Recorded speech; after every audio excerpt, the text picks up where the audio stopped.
Thank you. Good afternoon, ladies and gentlemen. Happy to welcome you all to this afternoon session. May I request our beloved Director of Sports to welcome the gathering. So good afternoon to one and all. On behalf of SRM Institute of Science and Technology, Department of Physical Education, Sports Sciences, and Department of Yoga to organize a one-week virtual faculty development program. On behalf of welcome Dr. Ms Nagarajan, today resource person, Special Olympics Bharat advisor and sports manager, Special Olympics International, and also my class teacher. And we welcome Deputy Dean, College of Science and Humanities, and the organizing secretary of this FDP program, and co-convener Dr. M. Sendil and Dr. Albert, and all my own staff members of Department of Physical Education, Sports Sciences, and all the faculty from various parts of India, from different universities. Welcome one and all. Over to Organizing Secretary Jesus Rajkumar. Thank you, sir. Thank you so much for your welcome address. May I request our Honorable Deputy Dean, College of Science and Humanities, to give the inaugural address of this afternoon session. Thank you, Rajkumar, sir. Good afternoon, everyone. The Director Sports, Dr. Mohan, sir, the resource person for today's session, Dr. Ms Nagarajan, sir, heads of the departments of Physical Education and Yoga, faculty members, research scholars, and dear participants from different institutions. Really, it is a great pleasure to join on this occasion in the very nice afternoon session to share some thoughts that I have related to FDP program, especially SRM IST is the front runner for developing the faculty's skills and research scholars' skills. And in that note, almost all the departments in the Faculty of Science and Humanities or College of Science and Humanities are organizing the faculty development programs in a very nice way. And always we would appreciate the efforts of the Directorate of Sports at SRM IST for wonderful contribution by winning multiple awards in different occasions, in different meets, different zonal or state level or national level, whatever it is. Really, we applaud the achievements of the Directorate of Sports. And this is also considered to be one of the milestones of the Directorate of Sports for uniting people across the nation in the name of sports and imparting the basic skills that everyone has to imbibe and develop further for contributing more for building the youth talent. That is what the sports department is always doing, and it gives us always great pleasure in exposing all those things. When I just talk about the faculty development program, faculty, the major component of any educational institution. So the professional development, either in the form of education, competency, knowledge, or with regards to the research and development aspect also, the input is very much needed. Programs of this kind would certainly help every faculty member to have a proper analysis about their teaching, assessment, research, professionalism, and administration that is perceived to improve the educational environment significantly to enhance the skill set of the youth of the nation. So this program is also considered to be one of the standalone program, I would say, because only the physical education teachers, directors, and students only know that how many programs of this kind is being organized. So in that note only, I really appreciate and record my sincere thanks to the Directorate of Sports led by Dr. Mohan sir. The achievements is always applauded, and any initiative that is taken with respect to the developments of skills, knowledge, and strengthening the administrative capacity of every physical director, that is also which is required. So when I just talk about the educational pedagogy in fostering the knowledge, the professional skill development and the administrative skill development are considered to be the two sides of a coin.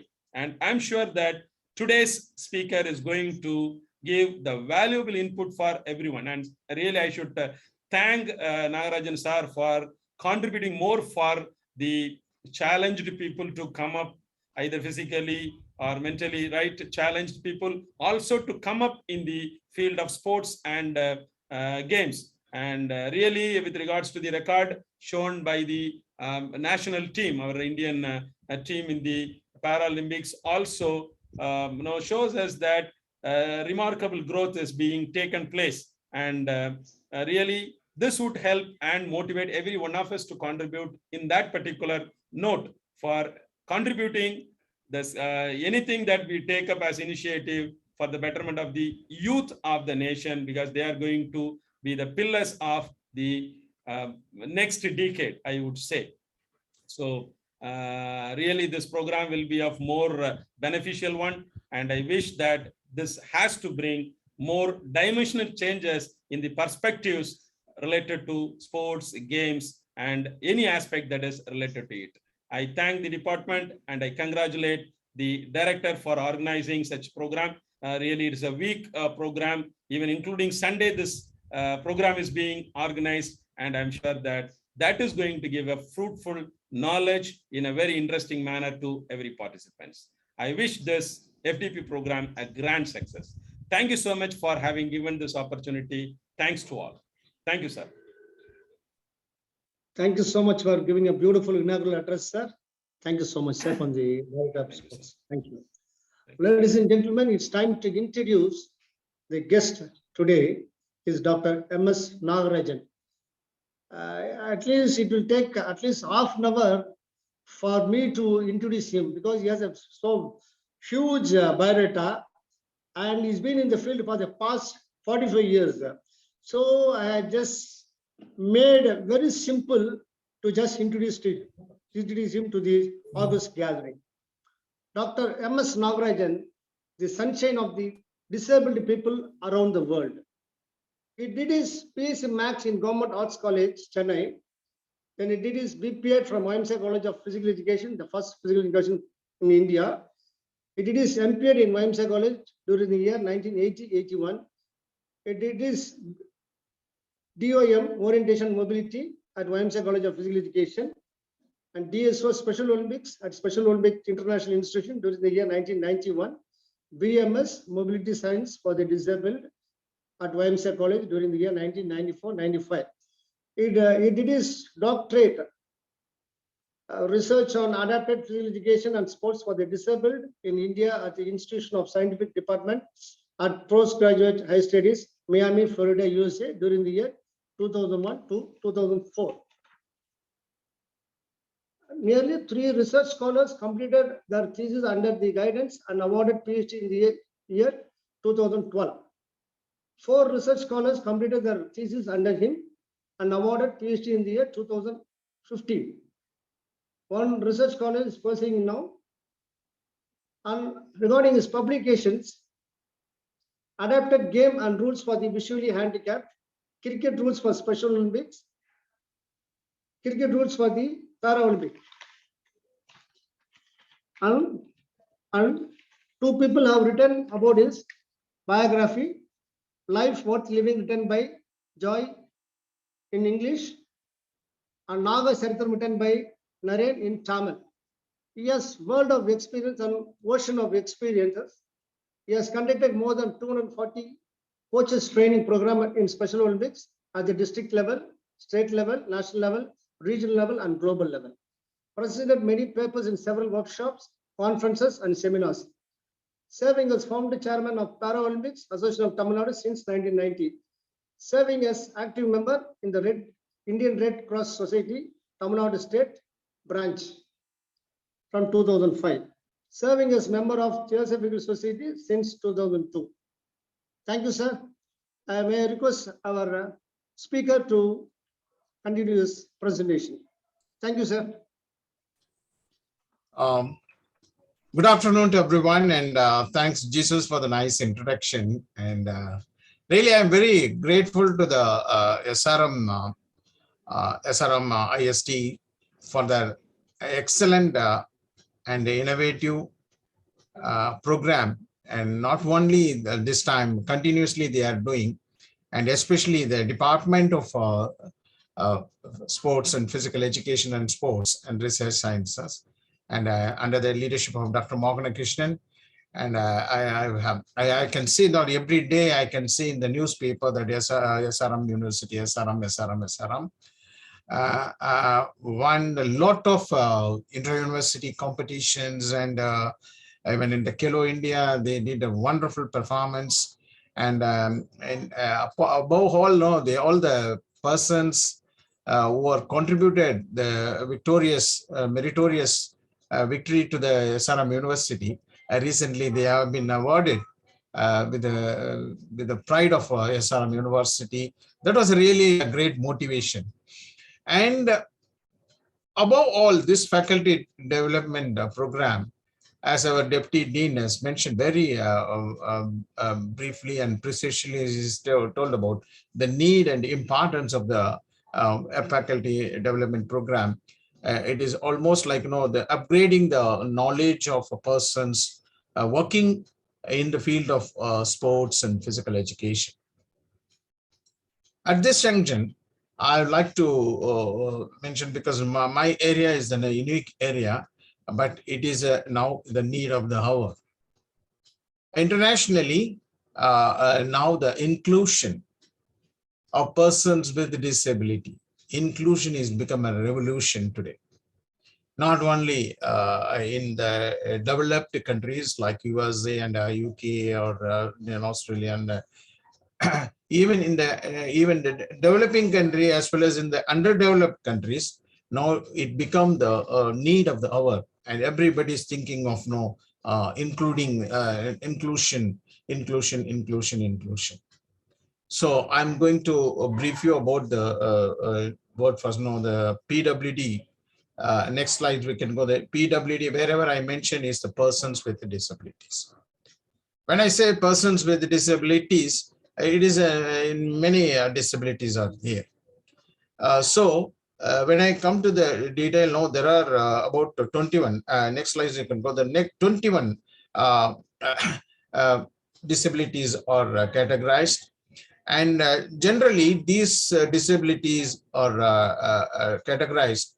One is the mobility and physical impairment, like a movement restriction and movement problem and physical impairment. And similarly, the another general type is spinal cord disability, where mostly it is occurred with the persons, those who are working in the border, in the army, because of the bomb blast, and or they had a major injury. Spinal cord disabilities are also very common type in the disability. And due to head injuries, actually it is all adventitious, not congenital, not by birth, but in the middle, now by accident, head injuries and brain disabilities all over there. And vision disability is again a very popular and very large in our country, because vision, because of the close cousin marriage is very common those days. And now at last, nowadays it is reduced in numbers, but not at the very large. But vision disability is again have different categories. General type, in that vision we have a congenital by birth visual disabilities there, and adventitious by in the middle of the life, even after 3 years or 7 years or 10 years. And these are all the vision disability. And similarly, we have a hearing disability. This is also a congenital and very few by accident. And cognitive and learning disabilities also is very common in developed countries or developing countries. And psychological disorders like intellectually challenged and intellectual illness. So both are different psychological disorders, and there are so many invisible disabilities also there. Nobody can identify by outlook, but there are invisible disabilities also, or very common types of it. And when I say the different types of disabilities, as I told you earlier, there are 21 are identified internationally: blindness, low vision, impairment and speech and hearing, language disability, locomotor. Dwarfism is the persons who are very short by growth.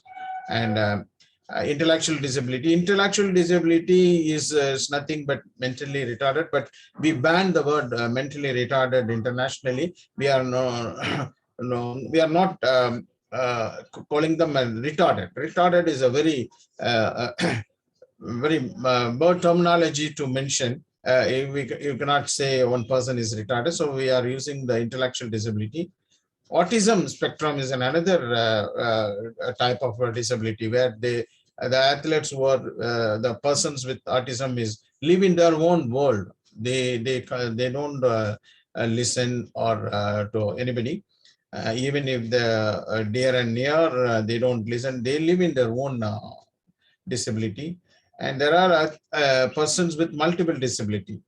Like you would have known that Helen Keller was a person with deaf and blindness, and she raised to the international level. People used to call her. She is one of the role model of multiple disability, and though she is deaf and blindness, um, nobody knows how she came up to that international level. Here I wanted to mention, everybody knows Helen Keller by name, and everybody knows that she is a multiple disability. Everybody knows that she is a deaf blind, but nobody knows who is her teacher. Helen Keller's teacher was Sullivan. She was the one. She made her and raised her up to the international level. So only Helen Keller recognized her in her autobiography. She mentioned, if I don't have a teacher like Sullivan, I've never been like this. I never achieved anything. So I applaud all the teachers and the parents of the persons with the disability at this junction, because they are the people really, they bring them to a certain level. After that only they raised up to their raised to the top level with their efficiency. Similarly, mental illness. Mental illness is nothing, and it is like it is curable. Mental illness is curable.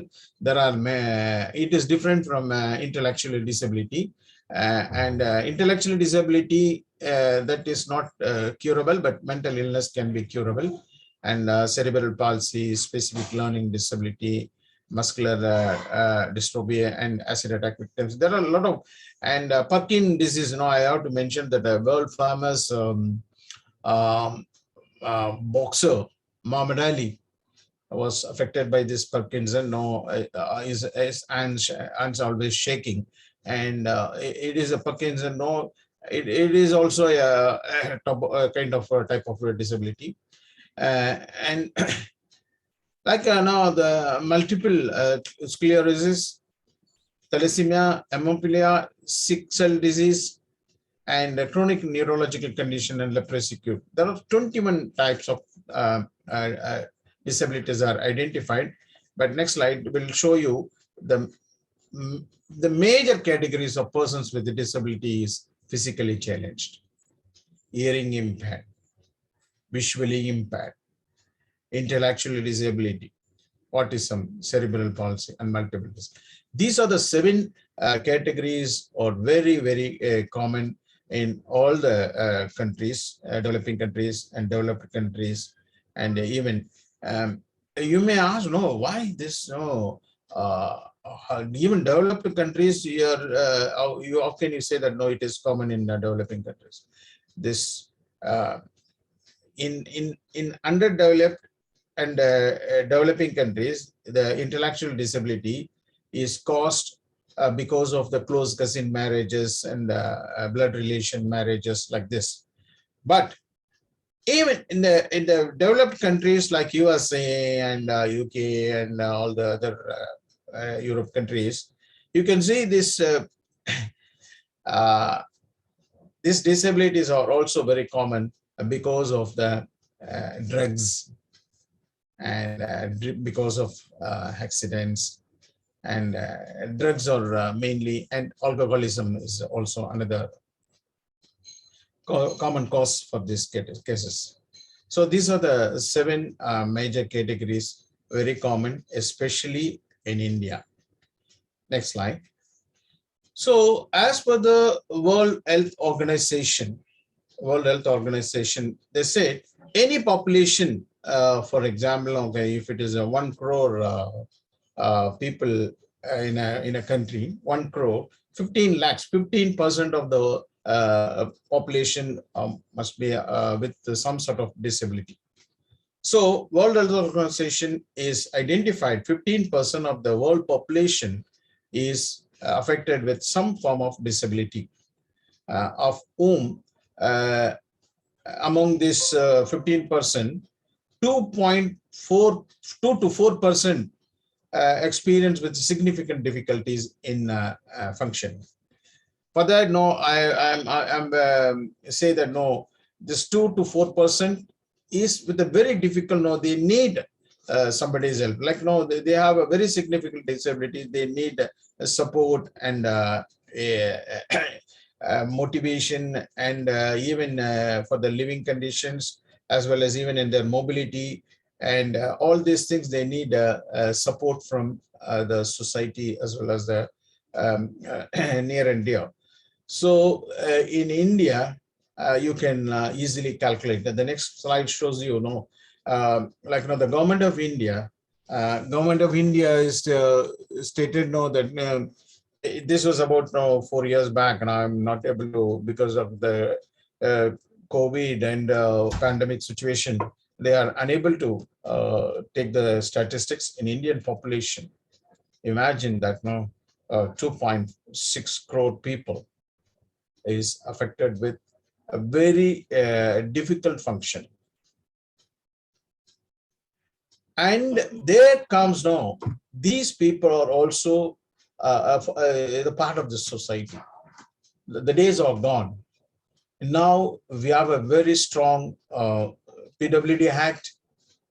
UNESCO has made a very, very strong act that these people should be included in the society.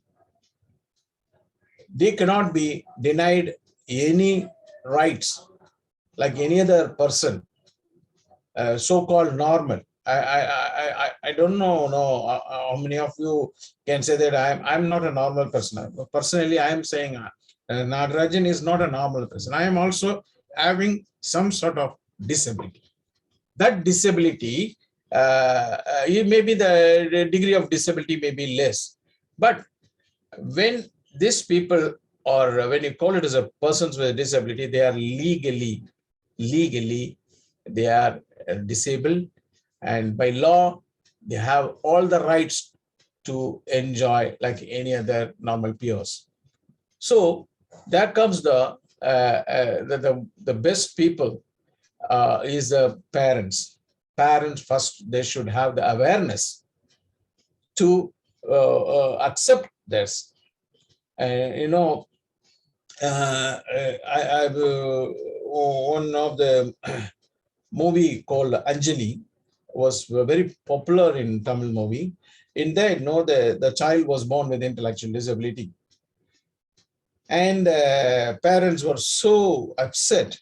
The first child was normal, the second was intellectual disability, and so both the couples, especially the mother, was going to ask the doctor, why this child is born to us? What sin I did in the, why not to others, and why to me? She was crying and keep on asking the doctor. Doctor was listening and said, ma'am, God decided to give this child in this world.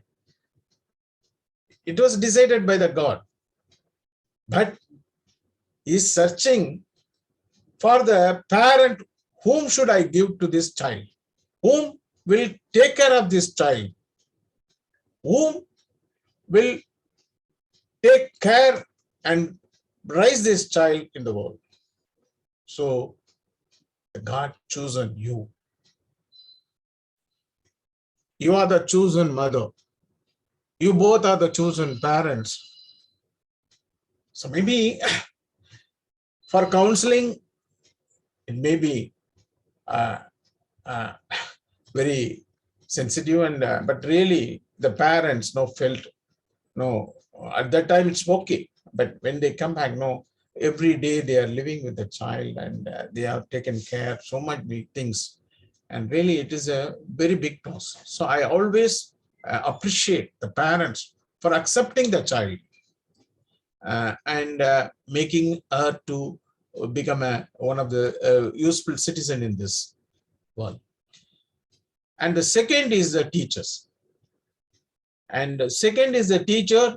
When I say teachers, there are actually I want a subject teachers as well as a physical education teacher. After 5 years or 6 years, they'll come to the institution.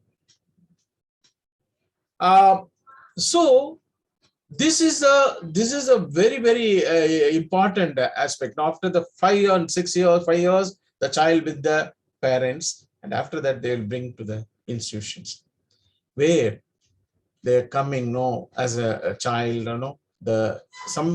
Mostly this persons with a disability child, they will come after 7 years, 8 years, 9 years, even 10 years, 12 years. They after long period they will come to the institution. When they come to the institutions, there are teachers are taken care, and they have to be trained teachers, and especially the classroom teachers, subject teachers, and the games teacher of the physical education teacher.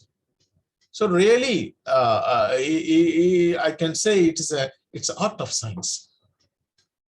The classroom teacher can teach the subject to all the children, those who are sitting in the class, but the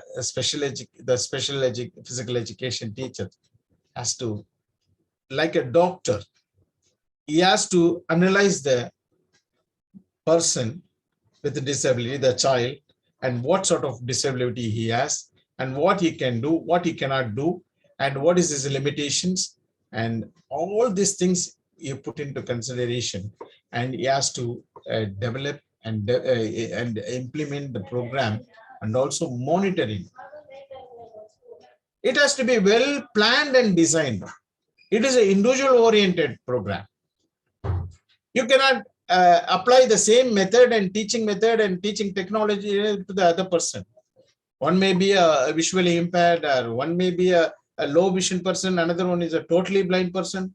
Similarly, one with a paraplegics, physically challenged person. When he comes to play, there are in physically impaired students, the upper extremities amputees. In upper extremities amputees, only one leg, one hand, or both hands. Similarly, lower extremities amputees, bilateral, unilateral, before below knee, above knee. There are so many categories are there. Some people can walk, some people can run, but they cannot use their hands. So you have to plan according to the individual's ability and individual's disability, and you have to design the program. And it is a really, that's what I said, I mentioned, it's not only physical education, it's art of science, art and science. Scientifically, he has to think, what is, kinesthetically, how can he do? What is his, how his movements are there.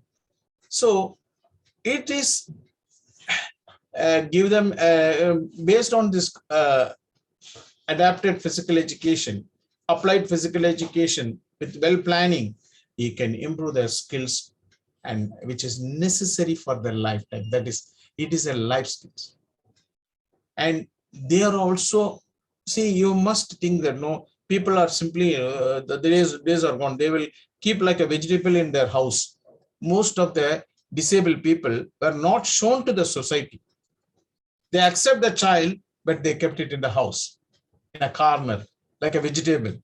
Nobody knows that, oh, such a child is in their house. Even the neighbors doesn't know there is a child in their house like this. But so you have to be very, very careful in developing the program and which will be useful to their lifetime. And you must accept that like any other child or any other person, this child and person also have a need leisure time activities. They also need recreational activities. They also wanted to play.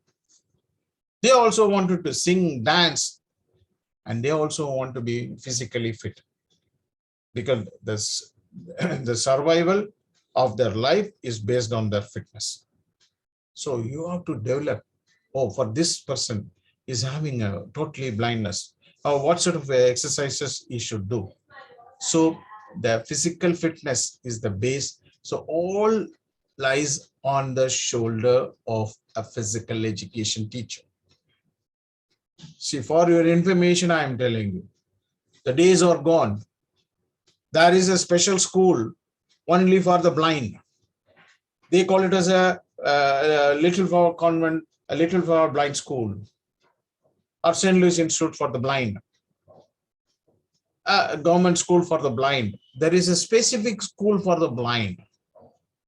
But nowadays, all these blind or deaf schools or physically challenged school or intellectually challenged school, all are gone.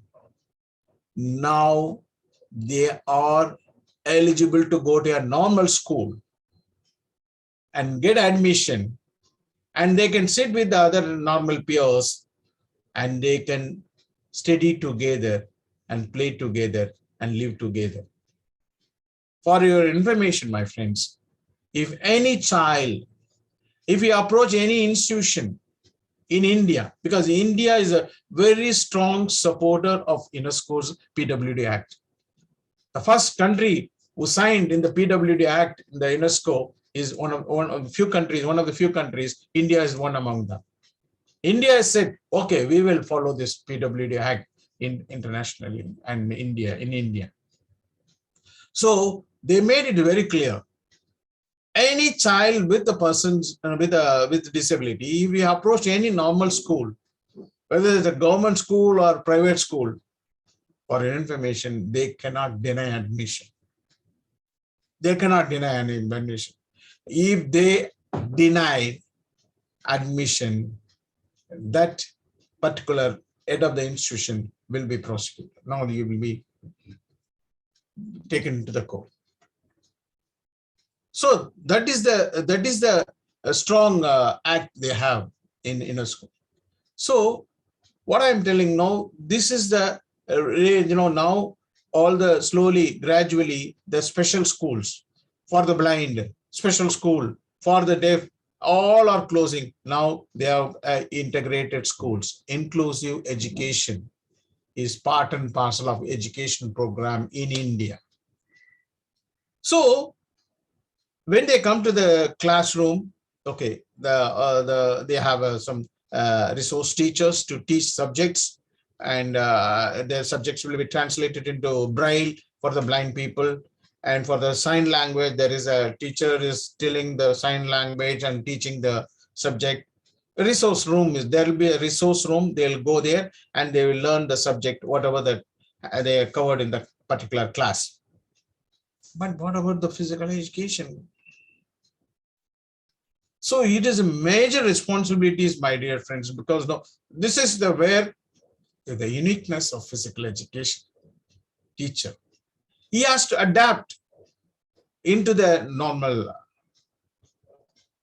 So how can they do this? So it has to be planned. It has to plan. So for example, if you have only one blind boy in your classroom, only one boy in your classroom is a blind, the rest of the 39 or 42 people are normal people, only one blind. The teacher has a problem. Sir, how can I teach this one blind boy? Because I have 30, 40 students and the other students are there, they are normal. So there comes the creativity and the intelligence of the physical education teacher. How to manage this situation? So only thing is very simple. Normally when you teach the exercises, normally the physical education teacher will say number 1, number 2, number 3, 4, like that. Now you will give the count and you will demonstrate first. Then after that, you will ask the students to repeat continuously and rhythmically. So then you will give the count and the students will start independently, continuously and rhythmically. This was the normal teaching methodology. So the question is, if we have one blind boy in your class, how can I do this? Should I keep him aloof? No, I can exclude him. Okay, dear boy, you can't follow me, you can't see me, so you go and sit near under the tree. And this is not the way. So what you have to do, you have to think about that. You use your mind and say, you bring the blind boy in your position. Like you are, where you stand, in front of you, make him to stand and ask him to raise his hands like this. See, number 1, that your hand should be go like this, and it should be at the shoulder level and the palm facing down. Let him do. You make him as a model. So the other students, those we can see, a normal peers, they can see the demonstration of the blind boy. Oh, this is number 1. Number 2, like this. Okay, palm facing each other. The blind boy is learning because kinesthetically you are teaching him how to use his body segments. So he is following. Number 3, same as number 2. Number 4, number 1. See, now the blind boy also learn the steps. What is count number 1, count number 2, count number 3, because it is kinesthetically by touch. The teacher explained him. So he learned, and after that 4 counts. If you say number 1, he will do independently. Number 2, he will do independently. And by seeing the blind boy's demo, and the other students will follow. So one thing, you are made him as a leader of the class, and he is demonstrating. All the other 40 students are following him. And another very great thing is helping the physical education teacher by is making free, because by count he will do all these exercises. The teacher can go around by giving the command and correct the mistakes of the other students. The blind boy is not only demonstrating, he made the physical education teachers to be free, and he can go and correct the mistakes of the other people. But never, you don't. See, this was the planning, and this was everything.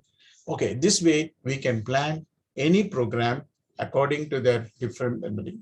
You may ask, suppose if you have three boys visually impaired, what can I do? No problem. Again, use your creativity and intelligence. So you make another 2 student leaders to stand behind those boys in the group and ask them to copy what you are doing, the same thing they will teach to the other two blind boys. So that way we can, but only thing you have to change the blind boys as leaders. No, don't keep the only one blind boy continuously for the class, and you can change the other blind boys also. You give the opportunity for the other blind boys to be the leaders. So this is how we can plan. Okay, next slide. So this, there are no lot of research shown. There's no they improve their lifestyles. So now I can say that I have seen many of the visually impaired, many of the physically challenged, even hearing impaired and intellectually. Now there is a lot of global leaders for intellectual disability. I have a very, very interesting story. When the intellectually challenged, after the participating in Special Olympics and state game, national games and international game, they become leaders. They become coaches. Now, for information, that the intellectually challenged student, about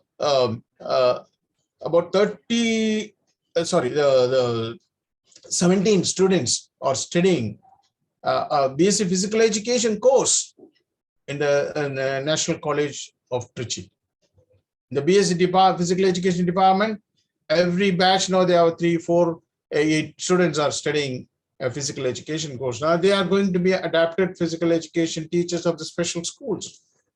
So their research, they said, no, it is they improve their lifestyle and they can increase the competency. That is the very important. Now they are also capable of, see, you don't know, yesterday's, you know, what is the new major news now? In para powerlifting competition, India got 7 medals.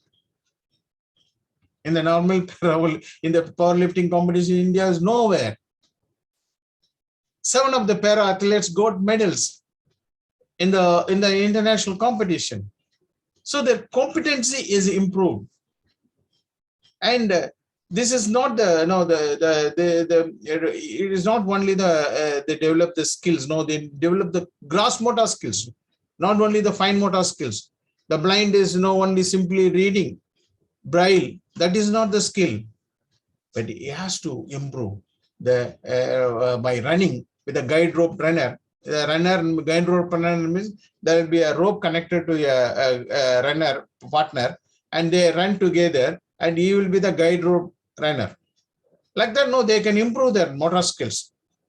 And especially the obesity is a very common issue in all the countries. So they can control their obesity and above all their self-esteem.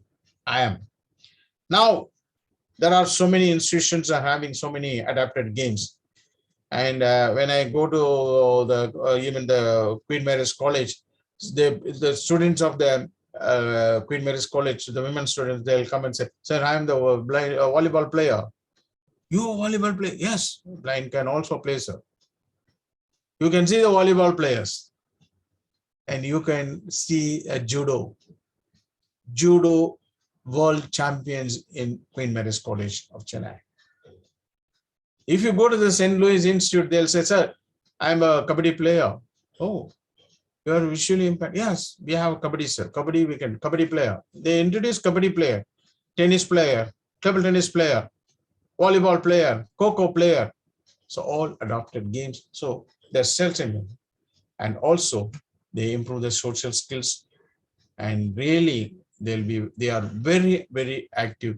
And I am surprised to see, you made me, sorry, I'm not surprised.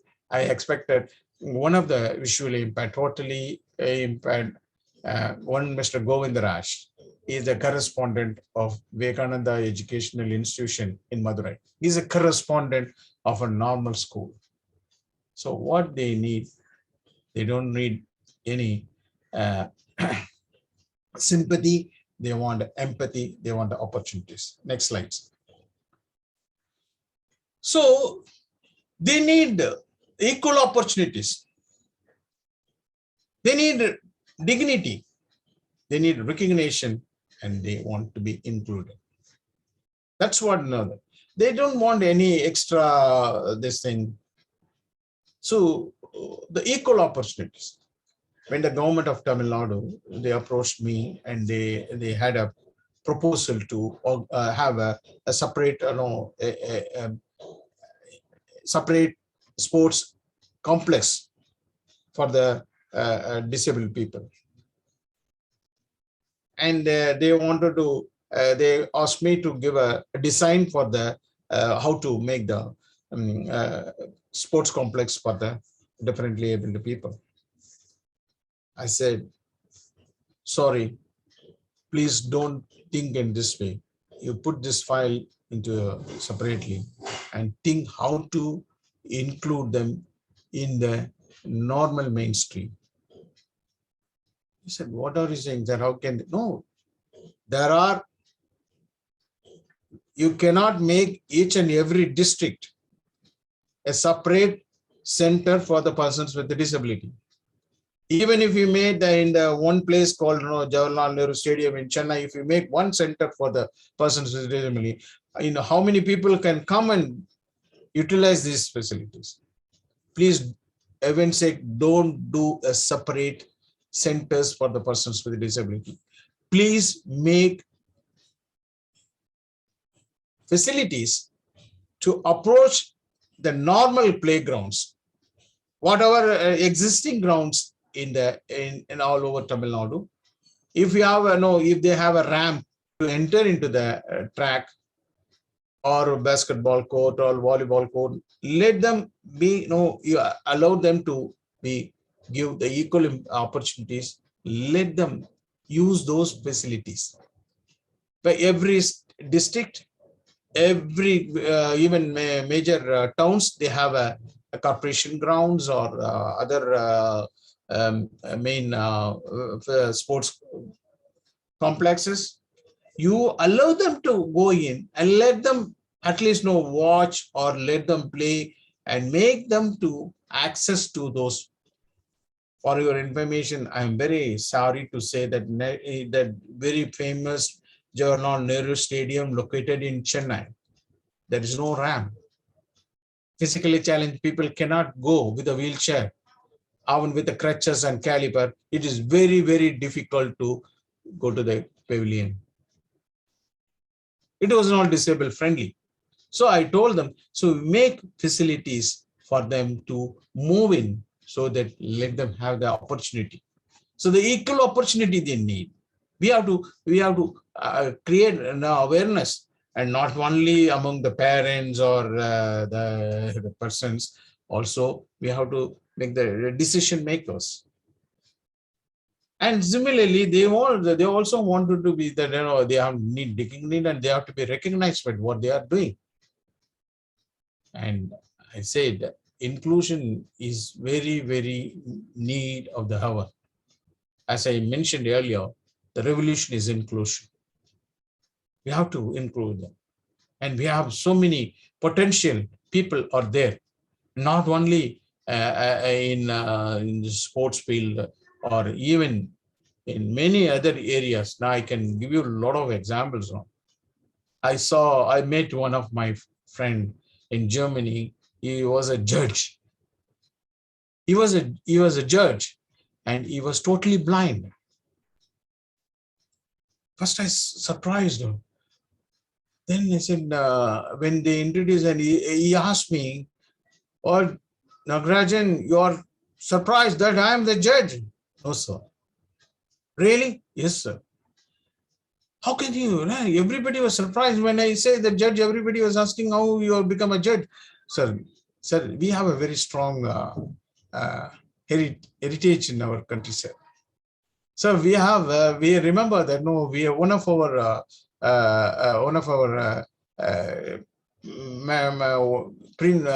queen as blindfolded, and she lived with the Dhritarashtra. Kantari is one of the queens, sir. She was lived like a blind man, like to understand the practical difficulties of her husband. And we had two twin poets in our olden days, sir. One is totally blind, and another one is paraplegics. He can't walk, sir. Both are together. He carry the blind person carry the paraplegics, that physically challenged person on his shoulder, and he will give the direction. He will move, and they go from village to village, and they got lot of prizes, and they lived very happily, sir. Really? Yes, sir. That mean Indian heritage is something different, sir. We are the. So he was surprised. I am not surprised. So why? No, because these people need recognition. So judge, you don't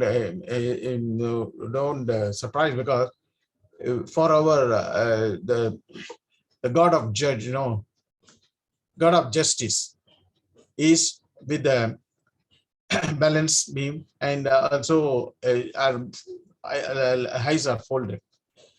Judges should be like this. You have to listen only to the arguments, not you have to look into the individuals, and you should not give judgment. So judging is very judges can be a totally blind people, very good people, and like that. The visually impaired people or physically challenged people. Now I am thinking of we are already started. Why not this physically challenged and deaf people can be the officials for tennis tournament? A physically challenged person who cannot walk, paraplegic, can sit on the central table, and he can refer. He can say only he is giving the score, and is whether this net or let or out or in. So that also the out and in as shown by the line umpires, they are not talking. They are showing only the flags up and down. If it is down, it's in. If it is up, out. Why not the hearing impaired people can sit and appreciate? Why not the physically challenged people can, the physically challenged paraplegics can sit on the table and appreciate the tennis tournaments, table tennis tournament, badminton tournaments? Why not the hearing impaired people can be the side line umpires for the football tournaments? See, you have to think on this line, and they have to be recognized for what they have. Next slide. So the importance of inclusive physical education, as I told you, it not only enhance their sports and skills, but it also enhance their academic performance. Their concentration will be more. They can very competitive, and they can thinking positive thinking. Winning or losing is very common in the sports, which help them. And because of their movement and their cognitive functions will be improved. And they have to be, they will be like a team spirit, and they will collaborate with other classmates and other things. It improves this, definitely improve their social skill, and they can fix their goals. What I should be. I'm not dependent. I'm independent. So, and one more creative, this special education program also will give and parents can also be a part of the training program, and they become a shadow teachers. They can help the physical education teacher in the grounds also as a shadow teachers, and they will help their wards as well as the other students in the class, and they will be very helpful to the physical education program. Next. So I have now shown some of the not only international, even our Indian athletes are doing performances very high. And for your information, 12 medals they got in the last Para-Olympic Games held in Tokyo. And they are capable. They are capable of, see, you can see the basketball, no, like, on the wheelchair is only a skill improvement. So only thing is a creativity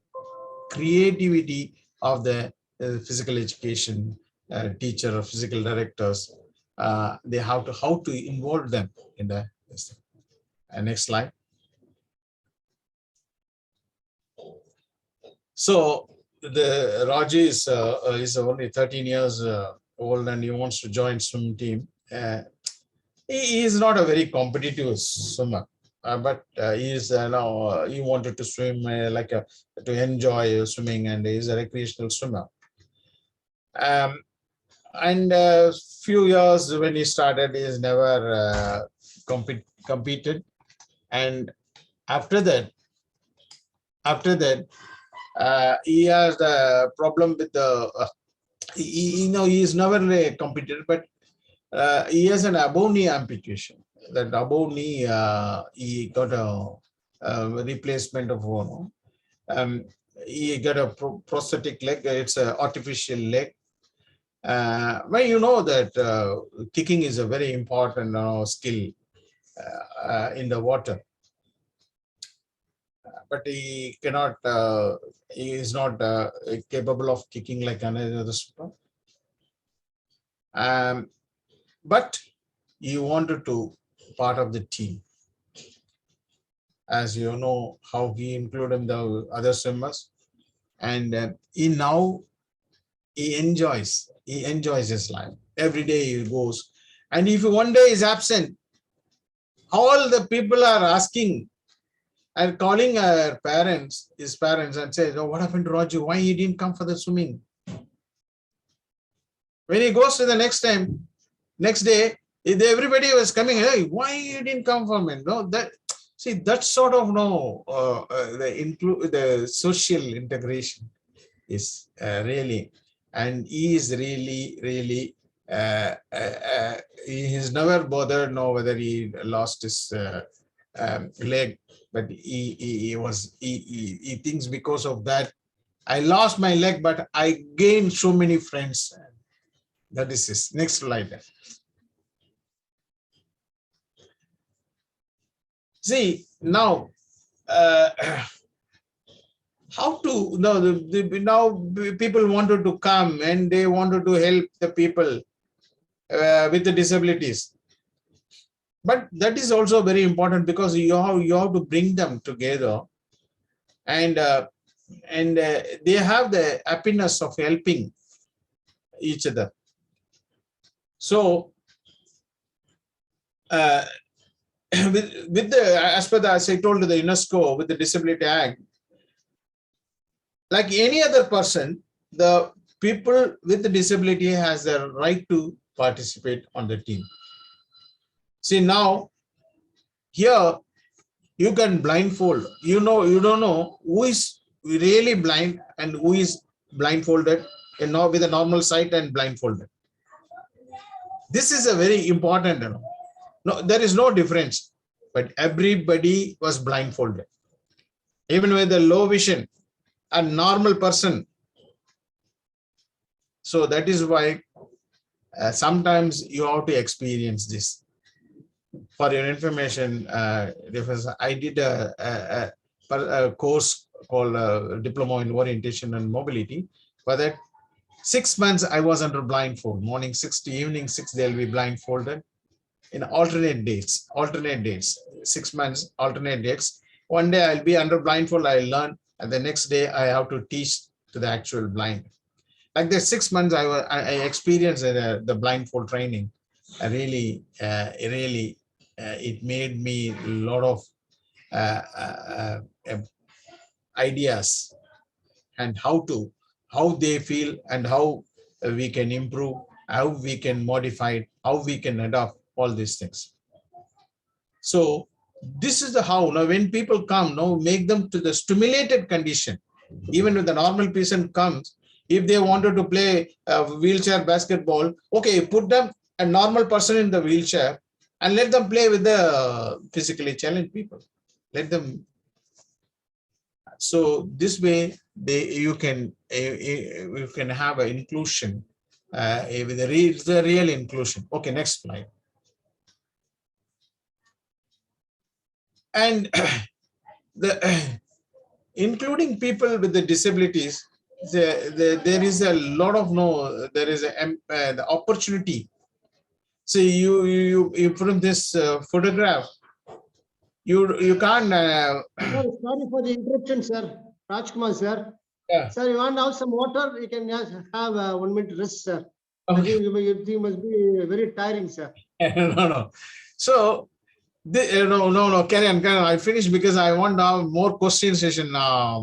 Jesus, I want more interaction with the participants. Yeah, Okay. sure, sir. Sure, sir. Thank you. So many of this, you from this picture, you don't know, you cannot identify who are all with disability or who are all without disability. So you have to create an opportunity to bring together, to play together, and that will lead them to live together. So many of the techniques which we follow in the inclusion will help them to help the athletes. This can help. For example, if you teach the deaf athletes, if you give the diagrams or you are written in the board, the diagram to help the deaf athletes, this will help the normal people also, even the intellectually challenged. So, and even physically challenged. So, when you are giving the visual information, visual clue, instead of verbal clue, visual clue, that will help the other people. See, when you say the ball is out, that way, the hearing impaired cannot, unless if they watch the lip movement, it is very difficult. But when you say the ball is out, when the ball is out, when you saw this direction, so not only the hearing impaired people, even the other people also can understand, oh, the ball is went out. So this way you can help, and which is very nice for the athletes to learn from each other. Next slide. Next.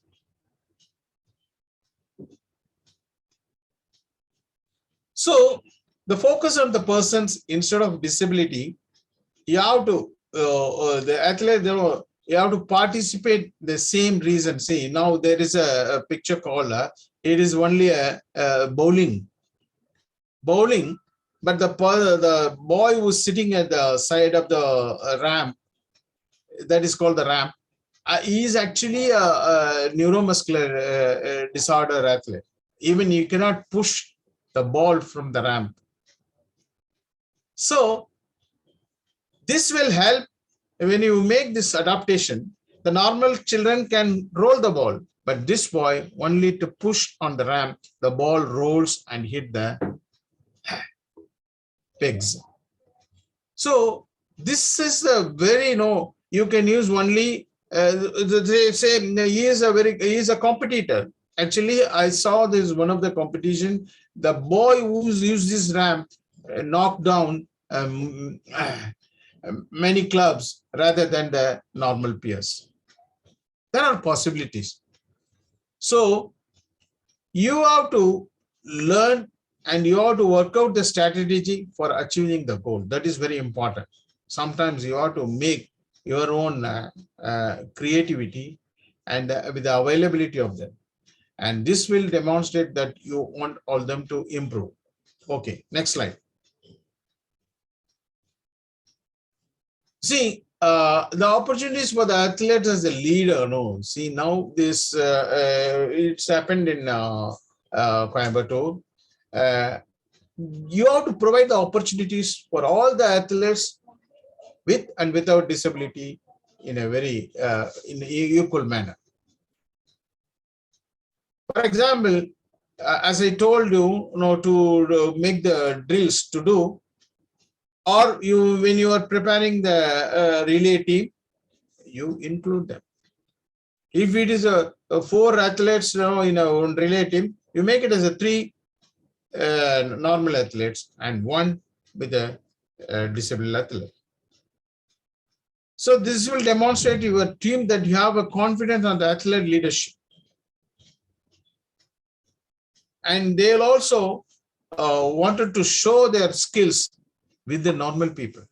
They don't want to show their skills in the classroom or separately in the playground. They wanted to show their skills in the group of integration. Next. So, as I told you, they have to adopt drills and activities according to the special needs, and they have to be very creative. The physical education teachers, they have to be very creative, and you have to involve them and collaborate with the athlete with the modified sports techniques. Even now, even visually impaired, they are playing volleyball, they are playing kabaddi, and this will help them to learn. And now the football is very popular among the visually impaired, blind football, and they know they must learn how to kick the ball, and sometimes they have to be taught according to their disability, according to their whether he is a blind footballer or physically challenged footballer or a person with hearing impairment. All these people, even the Special Olympics, they have a football is very popular in the World Games, and they have a 5-a-side football, 7-a-side football, and unified football, 11-a-side football, all. So they have to learn together. So that is a very, you cannot bring them all of a sudden. They have to play together, train together, then only they will go to competition together. So next. See, the most of the rules have the sports have rules and accommodations that have been established for the way successfully include people with disability. For example, in wheelchair, the ball is allowed to bounce twice. Is the international rules, not one bounce, 2 bounces is allowed. So like that, there are modified rules are there. Sometimes you have to restrict the play area, and you have to modify the rules, but you have to provide them the opportunity. And when you are teaching the wheelchair, you could allow them to let the ball hit the ground twice, but the other player must hit the ball after just 1 bounce. They can play with the 2 bounce, and the other player with the normal, they use only 1 bounce. This way, you have to accommodate them with the rules and the governing in the governing rules of the competitions and the games. Next. See, they have similar expectations. Like they also want that when they won the medal in the international level, they want the national flag to be raised. So I was many athletes with the para athletes and special athletes always come and told me, sir, I want our Indian flag should go high. That is my aim. So their expectation is that means they want to go to Olympics. Indirectly they say, sir, I want to bring my my country flag to go high. So they have expectations. They also wanted to run. They also wanted to throw. They also wanted to jump. All these things are very common, and like any other member, they also wanted to be one among the society. They also wanted to show that I can win medal at the state level, national level, international level. My picture also will come in the photographs will come in the media, press, and I will be interviewed in TVs. That expectation is there. So the coaches should also expect that all the members of the team support you to one another. So that is why there will be a team spirit should be improvised. And there are more similarities among the team members than differences. So everyone should be expected to follow the same rules, guidelines, and policies. So there is no exemption, but once they modified the rules, everyone should follow the rules. Next slide. So this, when I say this, coaches always know, in schools know, it is internationally they call it as a coaches, but Ps or the physical educationists or the recognized as coaches.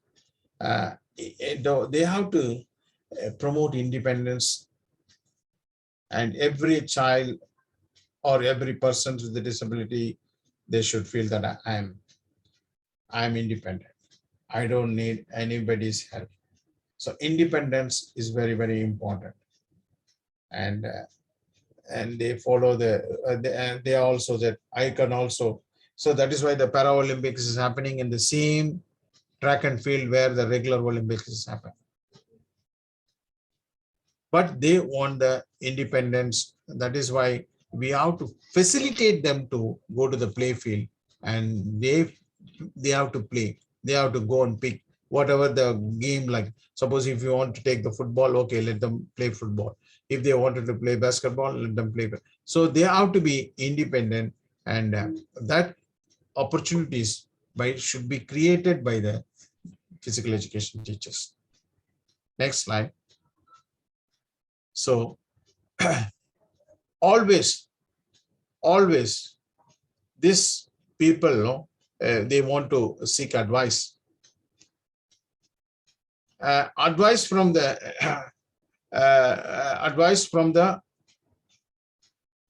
physical education teacher. In turn, the physical education teacher should take the advice from the other coaches. Like us, suppose Morgan Krishnan is good in one particular game, like is a good cricketer. Okay, then I have to ask, what is the basic skills I should learn? Suppose Jesus Rajkumar is good in tennis. Okay, so how to improve the tennis? Can we make the tennis rackets bigger than this size? Then you will say, no, because size is very difficult, because it may be easy to hit, but the weight is increased. So we have to seek advice from the other coaches, teachers, administrators, and especially those who are working with the disabilities. So that is why I always advise those who wanted to work on this adapted physical education. They should have some forums and chat forums, and they have to interact with each other, and they have to create a place where they can come and discuss, and they can improve their program. Next. So these coaches are required to provide reasonable accommodations for athletes with disabilities. However, many coaches struggle with the ways successfully include these athletes. Many of the, still, I remember that many of the physical education teachers, they find it difficult how to accommodate. As I told you, if you have one blind person or two blind person in your classroom, how to handle in a mastery. I demonstrated.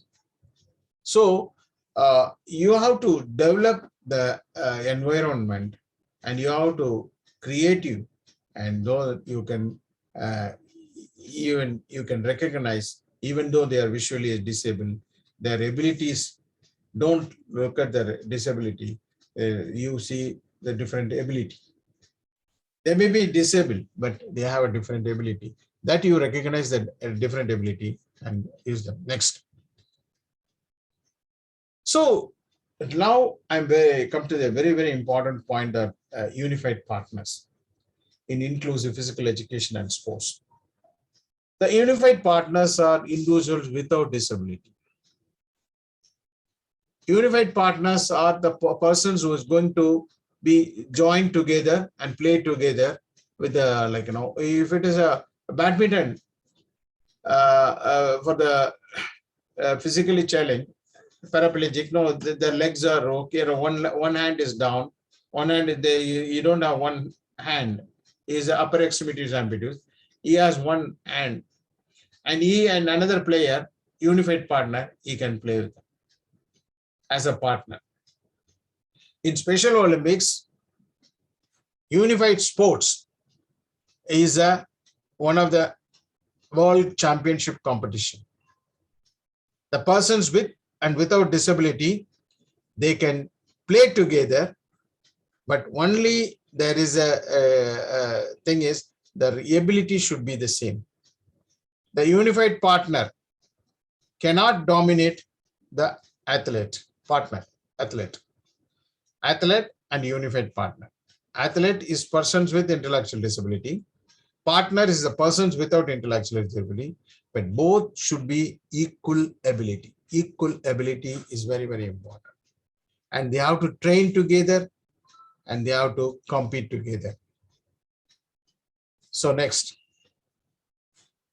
So in the unified partners, as I told you, there must be equal ability and a similar gender, age, and we don't encourage the unified partner from the family or relatives. The reason, they have to come out from their network. They should have one more friendship and one more person in the network. So we don't encourage the family members, relatives, even the coaches cannot be a unified partner, but they're the unified partner for an intellectual disability or any other disability. He should be equal ability. Equal ability. You cannot bring the university athlete or national gold medalist and to play with our special athlete. So the same ability is very, very important. And male mean male and male, and female with female, and similar age group. That is very, very important. Next. So the benefits of physical education is, you all know, because it gives them physical, mental, and behavioral. And we are adding one more, that emotional fitness also you can get out of this sports. Next. So physical fitness is not only one of the most important keys to healthy body, but it is the basis of dynamic and creative intellectual ability. It's very, very interesting by John F. Kennedy. He's one of the sister of Eunice Shriver Kennedy. Eunice Shriver Kennedy is the only who started the Special Olympic movement in the USA in the year 1968. But he says, no, this is not only for the healthy body. John F. Kennedy very emphasizes on not only healthy body, it is a dynamic, it is the base for and creative for intellectual activity. Next, mental, and you all as a physical education, you are it's about everyone should know what is our limitation, what I cannot do and what I cannot do, what is my potential. Even now, I wanted to drive. I wanted to maybe operate aircraft, but I don't know. My limitation is not allowed. I can only drive car, but I cannot drive the even heavy vehicle like a lorry or buses. So that awareness, only when you provide opportunities for the persons with the disability, they will get, oh, this is my limitation, and they know this is my potential. And it improves their self-confidence and self-esteem. It boosts mood and balances mind and relieves tension. Now we are always saying about tension, and again is a depression. So all will be, you can be achieved through our sports and physical activities. Next. The sense of acceptance, the behavior. So sports, I always say, so sports is a it has a carryover value. It gives a lot of only in sports we used to know the people, the teammates are shaking hand before and after the games. Before and after games, they will shake hand, which is not in the rule. No rule says that they should shake hand before and they should shake hand after. But it is made it as a very traditionally from we are make it as one of the custom, that sense of acceptance, sense of appreciation. You have to appreciate each other before and after competition, whether you are winning or losing. You have to appreciate each other. Similarly, the sense of acceptance. And when they are playing, if the referee blows the whistle, if say it is a foul, you have to accept. You cannot argue with the umpire or referee. So this sense of acceptance is very common in our playground and sports and competition. And persons with disabilities are no exemption to this. Rules are rule. Whether you are a person with a disability or without disability, rule is rule. You have to accept. And you should understand the contribution of the other players. Maybe you may be the scorer. You scored a goal, but the goal is scored not because of your personal efficiency, with the support of the deep defender. He passed the ball to the midfield player, and midfield player passed the ball to you, and you scored a goal. That's all. It is not your personal contribution by the goal. No. So they should understand the contribution of the team player, and really, and the decision making and problem solving. Another carryover value of sports. You have to take a decision when the ball is with you, whether you have to decide whether it is I have to continue dribbling or pass the ball or shoot into the goal. Within fraction of seconds, you have to take a decision, and with fraction of second, you come to know whether the decision is right or wrong. If the ball goes to the opponent, oh, I made a mistake. So if we take we have taken a statistics, in a match about one football match, 70 to 80 times a player is making decision. And that decision is a right decision or wrong decision within fraction of seconds. He come to know, oh, it's a right decision, good pass. So this decision making is a very, very important for every person, and persons with even the disabled people, and no one is exempted to it. At what time I have to get up, wake up, and what time I should go to the bathroom, and what time I should dress up, and what should I start. All the decision, even to cross the road, you have to take a right decision at the right time. So decision making is very, very important, whether it is a right decision or wrong decision only.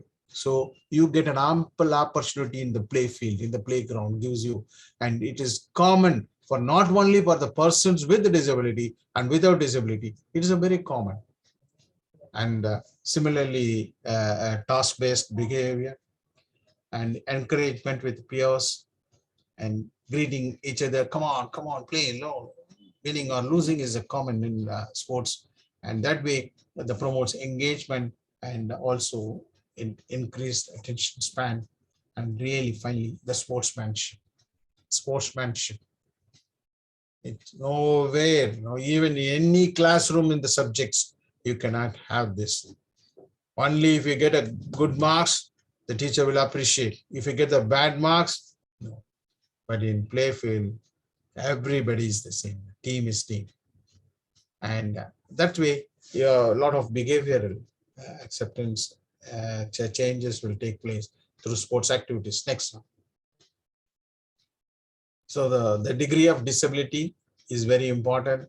For example, the persons with the disability, they'll have a individual assessment, and they'll have a medically, they will examine, and they will give it is expressed in percentage only for the visually impaired and physically challenged, and also the hearing impaired.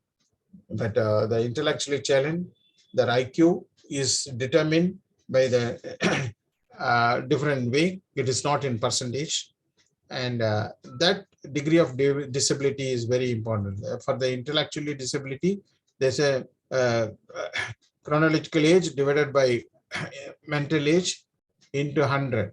That was the this thing. And sorry, mental age divided by chronological age into 100. That is the IQ. With the IQ, it is not in percentage. Sometimes the IQ will be more than 100. Some of the intelligent people like Vishweshwaraya, Krishna Menon, and even Abdul Kalam and all, they had about 125, 130 their IQs. So the IQ is but that is very, very important. If the IQ is less than 70, he is legally intellectually challenged. For the visually impaired, they have a 6x6 vision. If they are not able to see what you are seeing in the 6x60, means what a normal person seeing at this distance of 60 feet. If any person with the visual impairment cannot see at 6 feet, then he is legally blind. Like that, the degree of disability determines them, and you have to find out their degree of disability. Accordingly, we have to plan for the program. Next slide. So the visually impaired, there are classifications, and you should know that they can go to the Olympics. Para-Olympics is for the physically challenged and visually impaired. So they have a T11, T12, and T13.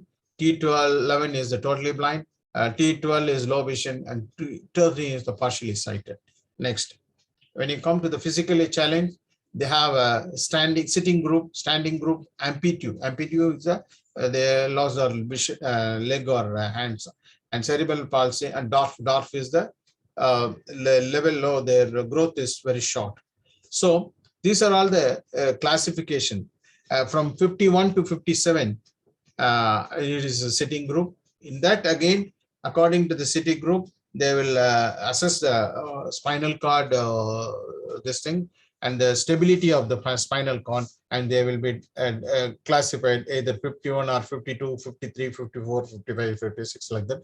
Standing group, the legs are okay, but hands are disabled. And they people will be class 42, 42, 44, 45, 46, like that. Like that, amputee is the, they don't have any, the loss of like segments, they will have ampute. And cerebral palsy is with the persons with the saliva and the neuromuscular disorder, and dwarf is like that. They have a different classification. They will compete in their category. So if you have one person, I am telling you, all the physical education teachers and physical directors, if you have one person of any of these classification, please concentrate them. They will bring laurels to the institution as well as to you. They are capable of bringing laurels to, because when we have so many normal people, but when you have different people, give them some sort of extra attention, they will bring more laurels to us. Next, intellectual disability is divided into mild, moderate, and severe. And this is, as I told you, they will be IQ level. And in the competitions, they never consider this disability. They will consider only the ability. So they will group them according to the age, gender, and ability. If 15 seconds runners will run with the 15 seconds. If there are athletes with 20 seconds, they will run with the 20 seconds. Like that, there is a lot of even 40 seconds runner, 100 meters, 40 seconds runner, they will run with the 40 seconds runners. They will not compete with the 12 seconds or 13 seconds. Though there is no best player or best athlete or worst athlete, everybody is there. So that is very interesting. That is why India got about 316 medals in 2019 World Games in Abu Dhabi. Abu Dhabi, India, about 300 athletes got 369 medals. How? Because they ran their own ability and they got medals. And it has a therapeutic value. A Special Olympics is conducted in such a way that everybody is a winner, and it has a therapeutic value. What you cannot achieve through medicine and operation, by giving them opportunity, they will win medals. Next. Hearing impaired, there is no classification. Hearing impaired, they all and they're treated as a single group. And they only thing what they need instead of verbal communication, they need visual communication. They can play even football, but you cannot even by blowing whistle you cannot stop. But you have to, if you have a softballs, fluorescent softball, if you throw the ball in the middle of the game and they will stop. Oh, that is an indication by whistling them. Next. So there are different type of Olympics for them. Regular Olympics, so anybody can participate in the regular Olympics, like you and me and Para-Olympian, Deaf Olympian, Special Olympian. But Olympic is common to all. But Para-Olympics, there are 3 categories. Now they have included the persons with physically challenged, and visually impaired, blind separately. And now they have included elite intellectually challenged. Elite, the best athletes of athletes are taken participate in Paralympic. Deaf Olympics is only for the persons with hearing impairment, and Special Olympics is the persons with intellectual disability. And there is no so first 3 Olympics, Paralympics, and Deaf Olympics, they have the qualifying mark. Qualifying marks, only those who clear the qualification mark, those people only can participate in the Olympics and Paralympics. They have a minimum standard. But in Special Olympics, no minimum standard. Even 100 meters, 14 seconds or 40 seconds, you can participate in your own ability group and you can win medal. Sometimes the 40 seconds athlete may win a gold medal in his group, whereas our best 12 seconds runner may get a bronze medal or 4th ribbon. It happens in Special Olympics. Okay, that's all. Next. Also, as I told you, the participation eligibility open to all. Only the elite athletes can participate. Open to all. Only for elite athletes only can participate. Only the best athlete can go into Olympics. Paralympic, physically challenged, visually impaired, and intellectually challenged elite athletes. And Deaf Olympics, only the best athlete, hearing impaired. But Special Olympics, disabled athlete, anybody can take part. But somebody is asking question, what is the minimum age? Minimum age is 8 for the state, the district level, state level, and national level. But when they are going for World Games, 15 is the minimum age for special athlete to participate in the international games. Next.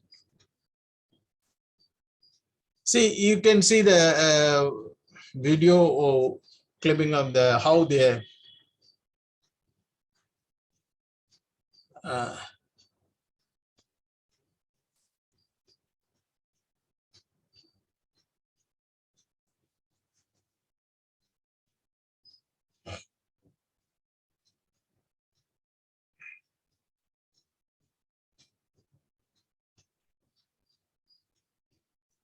there is no volume.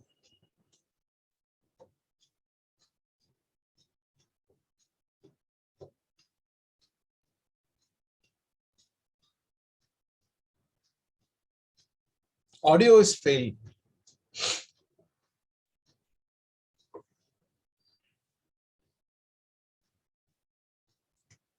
Jesus, can they get a all volume of? Yeah, sure. You can hear that, sir. Volume.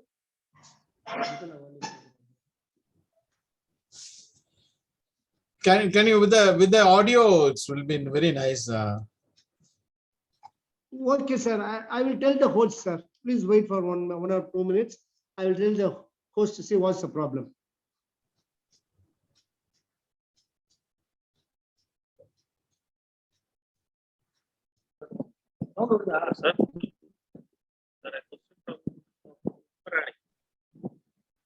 Sir, what's the Special Olympics saying that is category of minimum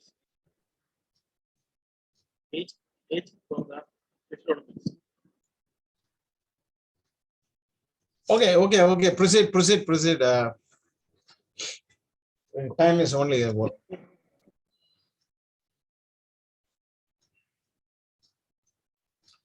Okay.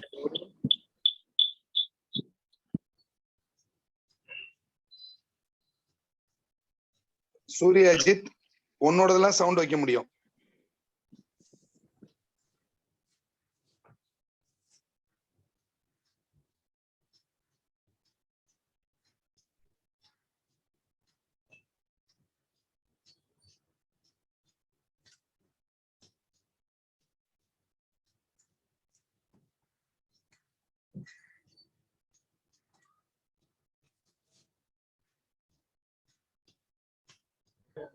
Sir, audio வரல sir இதுல. Okay, okay. Next போங்க. Next ஒரு presentation. Go for the next presentation. Okay, next video.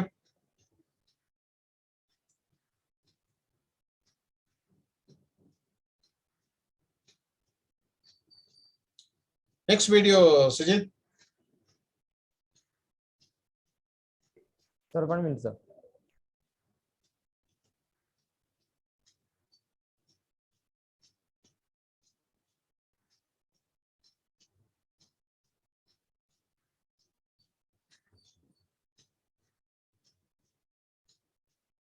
Yeah. So the unified sports is a very important. This is bringing people together, and now there are so many people are working, and even the normal institutions like Sarum University, or in a college, or in a school, wherever you can bring this unified sports as a part of your curriculum, involving persons with disability and without disability. See, it changes their life. It not only changes the athlete's life, even the unified partners. I changed my lives because of when I am playing with the blind people. I thought, no, why not we do something for the blind? It changes my life. It changes my career. It changes my profession. So this type of unified sports will change their life, not only among the persons with the disability, even without disability, it changes, and it will take it will be a very, very useful change in their life. Next.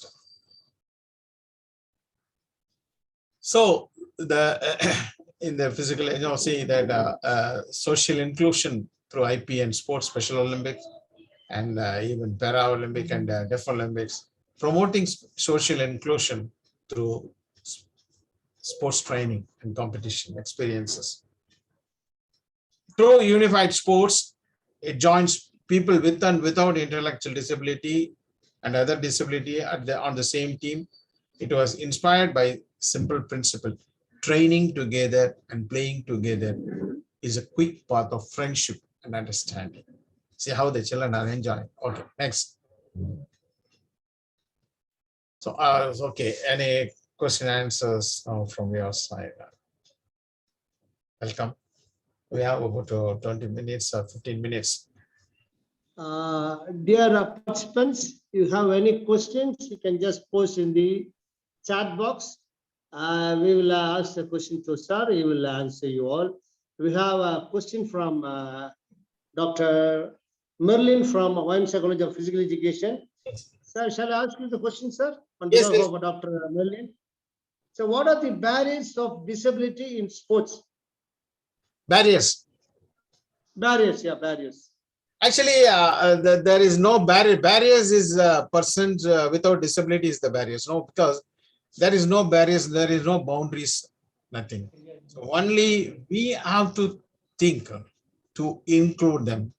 So the mind, the human, the minds of people without disability should must come forward to bring them together, to unite it to them. That is that is a very common barrier, not only in India, in all over the world.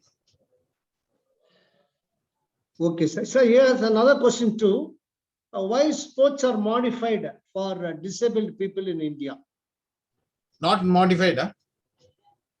why sports are modified for disabled people in India? Not only in India, it's a well internationally, not only India, India is following the international rules and regulations. It is modified to make them to feel one among the, no, see, for example, no, 2 bounds for in a wheelchair tennis player. It is a no one advantage is given them no to participate in the competition. But for the normal people, only 1 bounce. For the for the wheelchair athlete, it is 2 bounds. So it is modification to make them for the 100% participation. 100% participation, persons with and without disability should take equal opportunity in the play game, in the game of play. So to make it 100% participation, these modifications are made. Sir, thank you, sir. Sir, we have another question, sir, from Dr. Pushparani Chandran. She has asked, what's the age limit for to participate in the Special Olympics Games, sir? What is the minimum age limit? Minimum age to participate in Special Olympics is 8 years. But when they are going for international competition, minimum age is 15 years.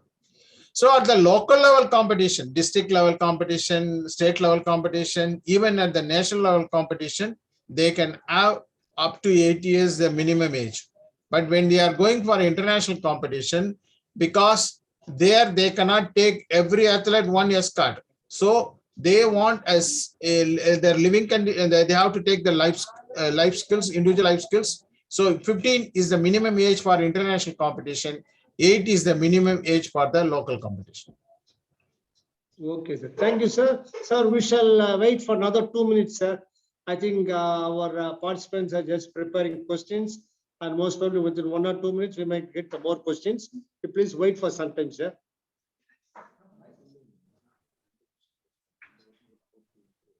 I think the Vela is asking for the SOB selection.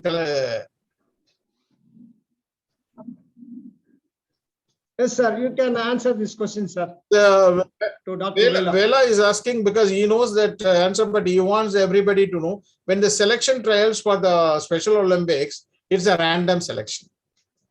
So when they are asking a random selection means all the medal winners, the gold medal winners will be put it in a cap or something in the box, and they select randomly, and whoever selected, they will, whether they are the lower ability or medium ability or higher ability, they will represent the state or nationals. The random sampling is the method which is followed because they cannot take all the medalists. There are huge number of medalists are there. When the quota is only 8 athletes, and if they have about 46 gold medal winners, all the 46 members' name will be dropped in a closed box, and the athlete himself, they will pick the numbers, names, and those 8, they will take 8 athletes, and those 8 athletes will represent their program. So this is a random sampling selection procedure is followed in individual events, and the team events, they have a ability to coordinate with each other, combine together, how they play together as a team. That the selection procedure is a little different from the law.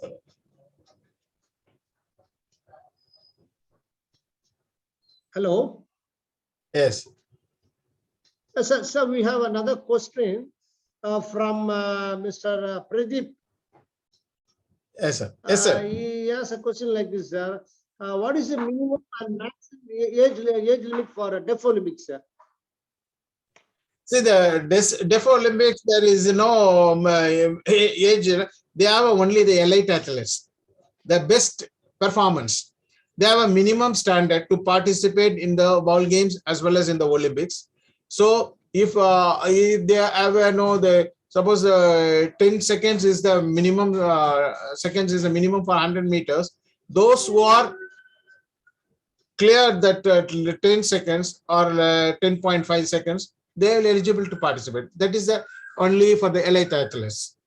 Elite athletes, age limit is always the minimum age limit they kept is the 15 years is the minimum age for almost all the sports and all the Olympics.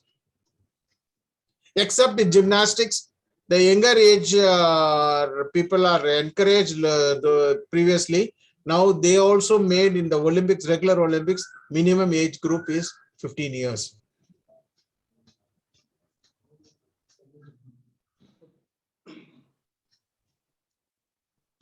Thank you, sir. No more questions in the chat box, sir.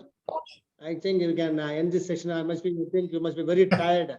You have plenty of people have appreciated you because they have gained more knowledge. Because it's a new Thank you, subject. thank you. Because plenty of investors are here. It's a new subject for them. Then they have learned plenty of things from you, sir. Thank you, sir. Yes, sir. We have come to an, IST and Yes, the tell me, Department sir. of Physical Education and Sports Science and Development Yoga for their wonderful opportunities extended to me. Thank you very much. Yeah, once again, we'll finish the program with a word of thanks, sir. I like to thank our Director of Sports and our Honorable Deputy Dean for his for their continuous support to run this program, sir. I'd like to thank Dr. Ms Nagarajan, the living legend in the field of physical education and adapted sports. He has been the light for millions of people around the world with disabilities. He has made them able to perform to the core. Thank you so much for enriching the knowledge of the participants. We have motivated them to achieve greater high things for the people who need light in their lives. Once again, we thank you for your wonderful presentation, sir. Thank you, sir. Thank you so much. Namaskar. Thank you, Director Good day. Mogan Krishnan and Jesus Rajkumar. All the participants, we meet tomorrow. Yes, sir. Bye. Thank you. Thank you. Thank you so much, sir. Thank you. Sir. Thank you. Thank you, sir. Bye.